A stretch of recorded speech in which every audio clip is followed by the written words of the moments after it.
कहानी की शुरुआत में हमें एयरपोर्ट दिखाया जाता है, जहां हम ब्रैड नाम के एक पायलट को देखते हैं। वो तेजी से जहाज की तरफ जा रहा होता है और साथ ही साथ वीडियो कॉल पर अपनी बेटी से बात भी कर रहा होता है। उसकी बेटी कहती है कि आज सुबह मैंने न्यूज देखी थी, जिसमें बताया जा रहा था कि आप जिस एरिया में जा रहे हो वहाँ का मौसम बहुत ज्यादा खराब है, जिस वजह से और भी कई सारी फ्लाइट्स कैंसिल कर दी गई हैं। इसलिए आपको भी अपनी फ्लाइट कैंसिल करके घर वापस आना चाहिए। लेकिन ब्रैड मुस्कुराकर जवाब देता है कि मैं पहले भी कई बार ऐसे मौसम में सेफली जहाज उड़ा चुका हूँ, इसलिए तुम परेशान मत हो, मैं जल्द ही घर वापस आ जाऊंगा। ये सुनकर उसकी बेटी खुश हो जाती है और कॉल काट देती है। उसके बाद ब्रैड जहाज के केबिन में आकर को पायलट से मिलता है। को पायलट थोड़ा सा नर्वस था क्योंकि आज वो पहली बार फ्लाइट उड़ाने वाला था। तभी एक एयर होस्टेस आकर ब्रैड को बाहर बुलाती है, जहाँ एक पुलिस अफसर ब्रैड को बताता है कि इमरजेंसी की वजह से तुम्हें एक कातिल को अपने साथ ले जाना पड़ेगा, जिसका नाम टोनी है। टोनी एक बहुत ही ताकतवर और खतरनाक इंसान है जिस पर मर्डर का केस है और अब इसे जहाज के जरिए दूसरी कंट्री ले जाकर उम्र भर कैद के लिए जेल में डाला जाएगा। वो पुलिस अफसर ब्रैड से कहता है कि ये जिम्मेदारी हम तुम्हें इसलिए दे रहे हैं क्योंकि तुम एक काबिल और समझदार पायलट हो। ब्रैड मान जाता है और टोनी को सबसे लास्ट वाली सीट्स में बिठा देता है ताकि बाकी पैसेंजर्स को कोई परेशानी न हो। उसके बाद सभी पैसेंजर्स अपने सीट्स पर बैठ जाते हैं और ब्रैड जहाज के स्टाफ के पास आकर कंफर्म कर लेता है कि सभी पैसेंजर्स आ गए हैं, जिसके बाद जहाज टेक ऑफ कर लेती है। ऊंचाई पर पहुंचने के बाद ब्रैड जहाज को ऑटो पायलट पर लगाकर को पायलट के साथ अपनी फैमिली के बारे में बातें करने लगता है। ब्रैड को पायलट को मोबाइल में अपनी बेटी की फोटो दिखाता है और कहता है कि मैं अपनी बेटी से बहुत प्यार करता हूं और हमारा इस दुनिया में एक दूसरे के अलावा और कोई भी नहीं है। दूसरी तरफ जहाज में बैठे पैसेंजर्स सफर को एंजॉय कर रहे होते हैं, लेकिन उन्हें पता नहीं था कि कुछ देर बाद उनके साथ बहुत ही बुरा होने वाला है। केबिन में बैठे दोनों पायलट्स भी खुश थे और जहाज भी नॉर्मल तरीके से फ्लाई कर रहा था, लेकिन तभी अचानक मौसम खराब हो गया और जहाज हल्के से झटके लेने लगा, जिस वजह से ब्रैड परेशान हो जाता है क्योंकि उसे कुछ ठीक नहीं लग रहा था। वो सभी मुसाफिरों को सीट बेल्ट बांधने के लिए अनाउंस करता है और रेडियो के जरिए वो कंट्रोल टावर से बात करने की कोशिश करता है, पर उसकी बात नहीं हो पाती क्योंकि मौसम खराब होने की वजह से यहाँ के सारे रेडियोज काम करना बंद कर देते हैं। तभी अचानक बिजली का तेज झटका प्लेन से आकर लगता है, जिस वजह से प्लेन जोर जोर से झटके लेने लगता है। ब्रैड पैसेंजर्स का हाल देखने के लिए केबिन से बाहर जाता है। पैसेंजर्स को देखकर ब्रैड को थोड़ा बहुत सुकून मिल जाता है क्योंकि सभी पैसेंजर्स सेफ थे, पर यहाँ अब धीरे धीरे लाइट बंद होती जा रही थी और तभी प्लेन को कई और झटके लगते हैं, जिससे ब्रैड का सिर सामने छत से टकराकर नीचे गिर जाता है और उसके माथे पर चोट लग जाती है। इस सूरत हाल को देखते हुए सभी पैसेंजर्स की हालत खराब होने लगी थी। ब्रैड जल्दी से वापस केबिन में आकर अपने साथी के साथ मिलकर प्लेन को संभालने में लग जाता है। ये उनके लिए काफी मुश्किल टाइम था। मौसम खराब होने की वजह से उन्हें आगे कुछ भी नहीं दिखाई दे रहा था। ब्रैड कहता है कि हमें प्लेन को नीचे लाना होगा क्योंकि अगर प्लेन को एक और झटका लगा तो प्लेन तबाह हो सकता है। ये लोग फौरन जहाज का अल्टीट्यूड कम करने लगते हैं और जहाज तेजी से नीचे की तरफ जाने लगता है। जहाज के अंदर मौजूद पैसेंजर्स काफी ज्यादा डरे हुए थे। तभी क्रिमिनल टोनी के साथ जो पुलिस अफसर आया होता है, उसके हाथ से मोबाइल छूट जाता है। वो अपने मोबाइल फोन को उठाने के लिए अपना सीट बेल्ट खोल लेता है, जिसकी मदद करने के लिए एक एयर होस्टेस भी अपना सीट बेल्ट खोलकर आगे आती है। अब क्योंकि प्लेन तेजी से नीचे की तरफ जा रहा था, जिस वजह से उनका सीट बेल्ट खुलते ही ये दोनों तेजी से ऊपर छत से टकरा जाते हैं।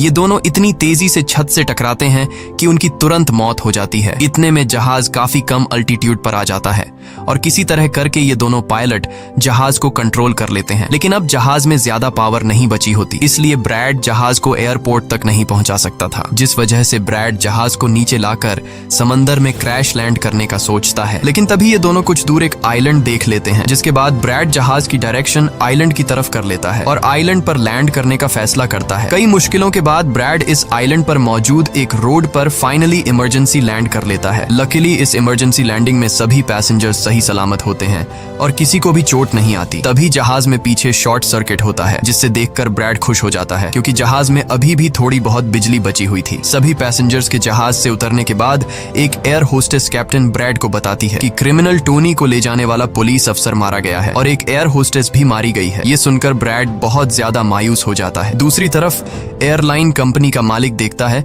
कि उसका एक जहाज अचानक गायब हो गया है क्योंकि उसने प्लेन को लैंड होते हुए नहीं देखा था और काफी देर से रेडियो खराब होने की वजह से उसका पायलट से कांटेक्ट भी नहीं हो पा रहा था। इसीलिए वो एयरलाइन कंपनी का मालिक स्कार्सडेल नाम के एक रेस्क्यू एक्सपर्ट को बुलाता है, जो ऐसे लोगों को ढूंढने का काम करता है जो मुश्किल में कहीं फंसे हुए होते हैं। एयरलाइन कंपनी का मालिक उसे कहता है कि मुझे मेरे प्लेन्स की सारी डिटेल्स चाहिए, जैसे वो कहाँ गया, उसके वर्कर्स और सभी पैसेंजर्स कहाँ हैं। जिसके बाद रेस्क्यू एक्सपर्ट अपने काम पर लग जाता है। दूसरी तरफ सारे पैसेंजर्स इस सोच में थे कि हम यहाँ क्यों उतरे हैं। ब्रैड सभी पैसेंजर्स को इकट्ठा करके समझाता है कि इमरजेंसी की वजह से हमें यहाँ उतरना पड़ा। प्लेन में अभी भी थोड़ी बहुत बिजली मौजूद है जिसे हम बाकी चीजों को ठीक कर लेंगे। तब तक आप लोग यहाँ आराम से रहें और आप लोग घबराइएगा नहीं, बहुत जल्द हम यहाँ से निकल जाएंगे। जिसके बाद ब्रैड प्लेन के पास आकर उसे ठीक करने में लग जाता है, पर वो देखता है कि जहाज में पावर काफी कम है, इसलिए उन्हें मदद का इंतजार करना होगा। ये लोग मैप निकालकर खुद ही अपनी लोकेशन देखने लगते हैं ताकि उन्हें पता चल सके कि आखिर ये लोग किस जगह पर हैं। ब्रैड का साथी को पायलट नक्शा देखकर बताता है कि हम एक प्राइवेट आइलैंड पर फंसे हुए हैं। ये जगह बहुत ही खतरनाक है। यहाँ पर ऐसे लोग हैं जो किसी सरकार या गवर्नमेंट की बात नहीं मानते। अगर इन लोगों ने हमें पकड़ लिया तो हमारी जान खतरे में पड़ सकती है और हमारी गवर्नमेंट भी हमें नहीं बचा पाएगी। ये सुनकर ब्रैड कहता है कि अब कहीं से भी करके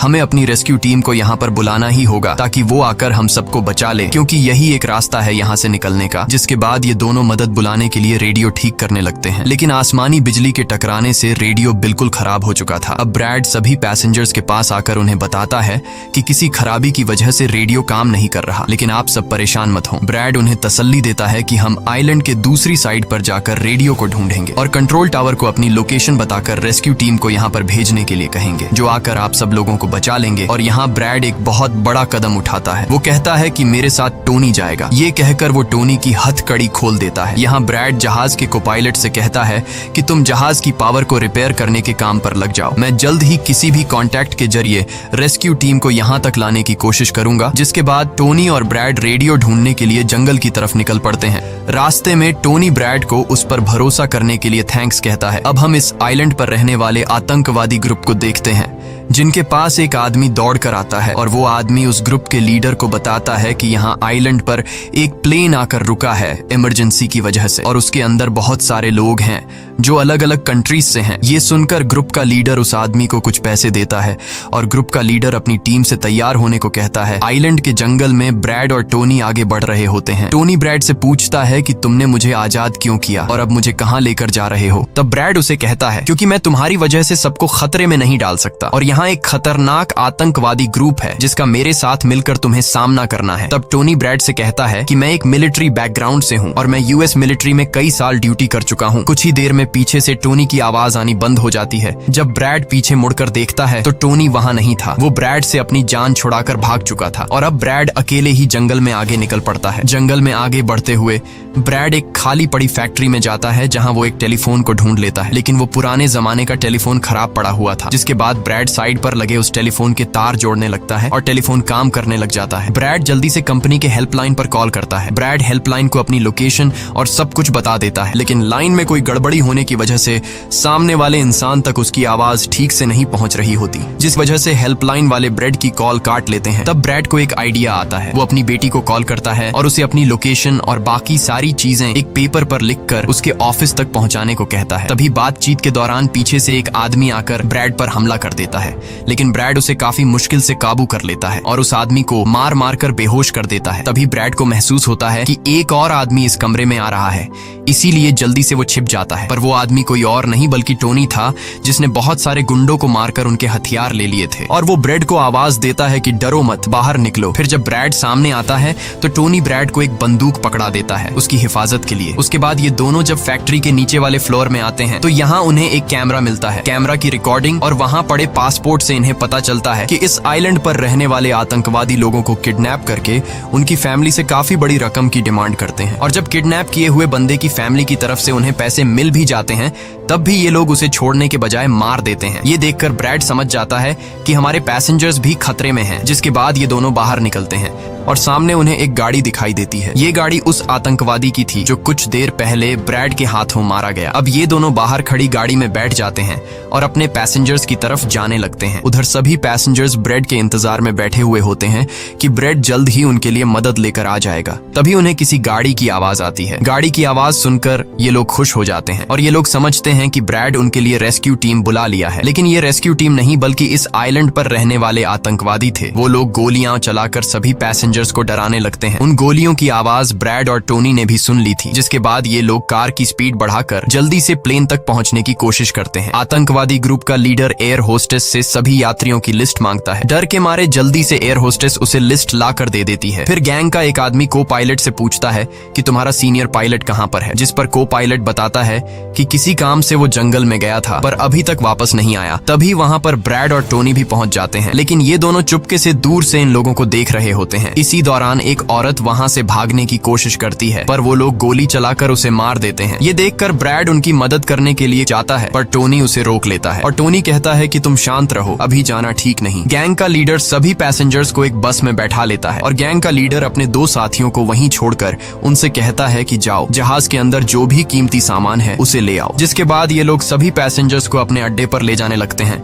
गैंग के जाने के बाद ब्रेड टोनी पर गुस्सा करने लगता है कि वो लोग हमारे पैसेंजर्स को ले गए और तुमने मुझे जाने ही नहीं दिया। जिस पर टोनी उसे समझाता है कि वो लोग काफी ज्यादा थे, अगर तुम चले भी जाते तो इतनी बड़ी आर्मी से अकेले नहीं लड़ पाते। अब ये दोनों प्लेन की तरफ बढ़ने लगते हैं और उन दोनों गुंडों को पकड़ लेते हैं जो प्लेन से कीमती सामान चुरा रहे थे। ब्रेड गन पॉइंट पर उनसे पूछता है कि तुम्हारा लीडर पैसेंजर्स को कहां पर लेकर गया होगा, जिस पर वो बताता है कि यहाँ से कुछ दूर हमारा एक अड्डा है और वो सब वहीं गए होंगे। दूसरी तरफ ब्रेड की बेटी रेस्क्यू एक्सपर्ट के पास ब्रेड का लिखवाया हुआ पेपर दे देती है, जिस पर प्लेन का लोकेशन और सारी जानकारी लिखी गई होती है। रेस्क्यू एक्सपर्ट सैटेलाइट की मदद से प्लेन की लोकेशन का पता लगा लेता है। उन्हें पता चल जाता है कि प्लेन एक आइलैंड पर फंसा हुआ है और उन्हें ये भी पता चल जाता है कि इस आइलैंड पर एक खतरनाक आतंकवादी ग्रुप है। इसके बाद वो रेस्क्यू ऑफिसर अपनी एक प्राइवेट आर्मी के कैप्टन को कॉल करता है और उसे ये सारी सिचुएशन समझाकर उस आइलैंड पर जाने को कहता है। प्राइवेट आर्मी का कैप्टन मान जाता है और अपने साथियों के साथ एक पैसों का भरा हुआ बैग और कई सारे वेपन्स के बैग गाड़ी में लोड करके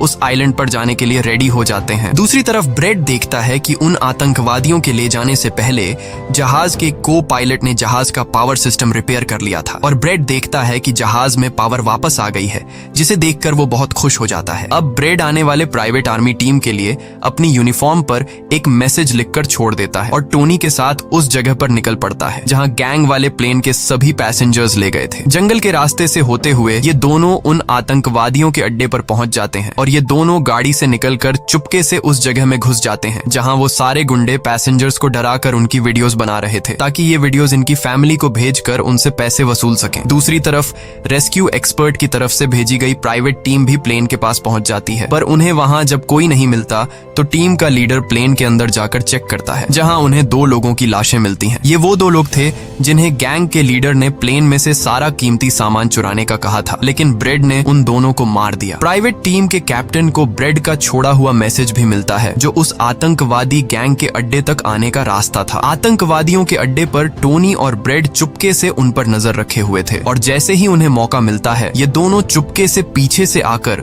2 आतंकवादियों को मार देते हैं। फिर ये दोनों चुपके से आगे बढ़ते हैं और एक कमरे के बाहर जा पहुंचते हैं। इस कमरे के अंदर सभी पैसेंजर्स को कैद करके रखा गया था। अब ब्रेड इन लोगों को छुड़ाना तो चाहता था, पर वहाँ बहुत सारे गार्ड्स पहरा दे रहे थे और ब्रेड के पास दरवाजे का ताला खोलने की चाबी भी नहीं थी। इसके बाद ये दोनों एक एक करके उन गार्ड्स को मार गिराते हैं और टोनी तो हथौड़ा उठाकर कई सारे गार्ड्स को हथौड़े से मार देता है। यहाँ ब्रेड एक गार्ड से चाबी लेकर उन पैसेंजर्स को कमरे से आजाद कर देता है। वो उनसे कहता है कि जल्दी से उसी बस में बैठ जाओ जिसमें तुम सबको आतंकवादियों ने यहाँ लाया था, और वो सभी जल्दी से उस बस में जाकर बैठ जाते हैं। तभी टोनी ब्रेड के पास आकर बताता है कि यहाँ से गाड़ी के जरिए बाहर निकलने का सिर्फ एक ही रास्ता है, मगर वहाँ कई सारे गुंडे बंदूक लिए खड़े हैं जो हमें देखते ही हम पर गोलियां बरसाना शुरू कर देंगे। जब ब्रेड पैसेंजर्स की तरफ देखता है तो वो सभी बहुत ज्यादा डरे हुए होते हैं। अब यहाँ ब्रेड अपनी जान को खतरे में डालते हुए एक फैसला करता है और टोनी से कहता है कि मैं वहाँ पर मौजूद सभी आतंकवादियों का ध्यान भटकाऊंगा और तुम मौके का फायदा उठाते हुए सभी पैसेंजर्स को यहाँ से ले जाना। अब पहले तो टोनी ब्रेड को ऐसा करने से मना करता है। वो कहता है कि ऐसा करने से वो लोग तुम्हें मार देंगे, लेकिन ब्रेड कहता है कि इसके अलावा हमारे पास और कोई दूसरा रास्ता नहीं है। ये सुनकर टोनी मान जाता है। ब्रेड वहाँ से निकलकर आतंकवादियों के पास आता है। वहाँ ब्रेड गैंग के लीडर से बात करता है कि मैंने हेल्प के लिए इन्फॉर्म कर दिया है, जल्द ही यहाँ पर रेस्क्यू टीम आ जाएगी,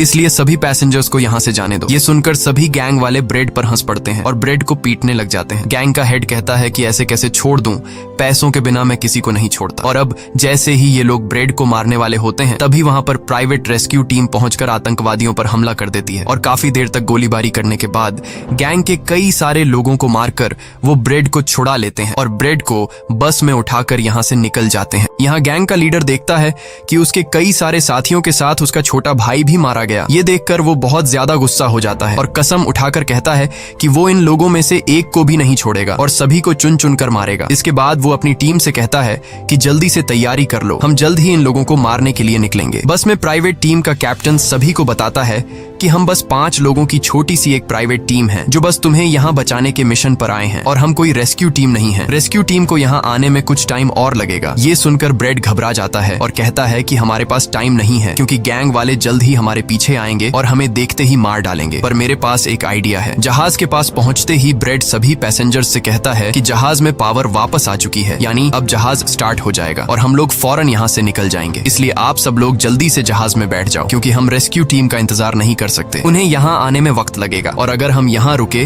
तो उन आतंकवादियों के हाथों मारे जाएंगे। ये सुनकर सारे लोग प्लेन में बैठ जाते हैं जबकि ब्रेड प्लेन की तमाम चेकिंग करने में लग जाता है और प्राइवेट टीम के लोग पहले से आने वाले खतरे के लिए तैयार बैठ जाते हैं। तभी अचानक वो आतंकवादी ग्रुप आकर उन पर हमला कर देता है जिन्हें देखकर प्राइवेट टीम उन्हें रोकने में लग जाती है और यहाँ दोनों तरफ से काफी गोलीबारी होती है। पर इस प्राइवेट टीम के पास काफी अच्छी गन्स थी जिस वजह से वो बहुत सारे गुंडों को मार देते हैं। ब्रेड जल्दी से प्राइवेट टीम के लीडर को बताता है कि मैं अगले 5 मिनट बाद जहाज को स्टार्ट करने वाला हूँ और तुम सब भी जल्दी से जहाज में चढ़ जाना। इसके बाद ब्रेड टोनी के पास जाता है और उसका शुक्रिया अदा करता है कि तुमने मेरे इतने मुश्किल वक्त में साथ दिया। ब्रेड खुद को गोलियों से बचाते हुए अंदर जहाज में आकर अपने केबिन में बैठ जाता है और अपने साथी को पायलट के साथ मिलकर प्लेन को स्टार्ट करने में लग जाता है। उधर टोनी के पास गोलियां खत्म हो जाती हैं और जब वो बुलेट्स ढूंढने के लिए प्राइवेट टीम का बैग चेक करता है तो उसे वहां पैसों से भरा हुआ एक बैग मिलता है। लेकिन इस वक्त टोनी पैसों को छोड़कर दूसरी बैग से गोलियां निकालकर दोबारा आतंकवादियों से लड़ने लगता है। यहाँ तब तक ब्रेड भी प्लेन को राइट साइड पर घुमा देता है। अब प्राइवेट टीम के सोल्जर्स भी एक एक करके जहाज में चढ़ने लगते हैं और टोनी उन्हें कवर फायर देता है। पावर आने की वजह से रेडियो भी काम करने लग जाता है। अब ब्रेड को प्लेन कंपनी का मालिक बताता है कि मैं तुम्हें कोई सुरक्षित जगह बता दूंगा जहां तुम जा सकते हो। अब सभी लोग जहाज में चढ़ जाते हैं पर टोनी नहीं चढ़ता। वो पैसों से भरा बैग लेकर वहां से भागने लगता है क्योंकि अगर वो इनके साथ प्लेन में वापस गया तो पुलिस वाले उसे फिर से पकड़कर जेल में डाल देंगे। गैंग का लीडर अपने साथियों को मरता हुआ देखकर गुस्से से पागल हो जाता है। वो प्लेन के सामने रॉकेट लॉन्चर लाकर उन्हें एक ही झटके में उड़ाने का सोचता है लेकिन सही टाइम पर टोनी उसे देख लेता है। अब टोनी जल्दी से बंदूक उठाकर उसे शूट करके मार देता है और सभी लोगों की जान बचा लेता है। ये देखकर ब्रेड टोनी के इस काम से बहुत खुश हो जाता है और ब्रेड अपनी पूरी ताकत लगाकर प्लेन उड़ाने में कामयाब हो ही जाता है। ये देखकर टोनी सभी पैसेंजर्स और ब्रेड के लिए खुश होता है और पैसों का भरा हुआ बैग लेकर जंगल की तरफ भाग जाता है। ब्रेड जहाज को इस आइलैंड से दूर ले जाता है और जहाज का मालिक उसे एक एयरपोर्ट के बारे में बताता है जहां ये लोग जा सकते थे जो अब इनके काफी करीब था। ब्रेड एयरलाइन कंपनी के मालिक की बताई हुई जगह की तरफ जहाज को ले जाता है लेकिन तभी एक बार फिर जहाज के इंजन में आग लग जाती है और जहाज तबाह होने लगता है। इसलिए ब्रेड दोबारा से इमरजेंसी वार्निंग ऑन करता है और धीरे धीरे जहाज को नीचे रनवे पर लाने की कोशिश करता है। फाइनली बड़ी मुश्किल के बाद ब्रेड जहाज को रनवे पर उतार देता है और सब लोगों की जान बच जाती है। ब्रेड और उसका साथी को पायलट काफी खुश हो जाते हैं। उधर प्लेन कंपनी का मालिक और उसकी टीम भी बेहद खुश थी। अब ब्रेड पैसेंजर्स का हाल देखने के लिए पीछे जाता है तो वो देखता है कि सभी पैसेंजर्स सेफ हैं और ये देखकर उसके दिल को सुकून मिल जाता है। वहाँ खड़े सभी पैसेंजर्स ब्रेड के लिए तालियां बजाने लगते हैं और ब्रेड का शुक्रिया अदा करते हैं। कुछ ही देर में वहाँ उनके लिए रेस्क्यू टीम भी आ जाती है जिसे देखकर सभी पैसेंजर्स खुश हो जाते हैं। यहाँ ब्रेड सभी पैसेंजर्स को रेस्क्यू टीम के साथ भेज देता है और कैप्टन फाइनली सुकून की सांस लेते हुए जहाज की सीढ़ियों पर बैठकर अपनी बेटी से कॉल पर बात करता है। इसी के साथ ये कहानी खत्म हो जाती है। अगर आपको वीडियो अच्छी लगी हो तो हमारे चैनल को सब्सक्राइब और वीडियो को लाइक जरूर कीजिएगा।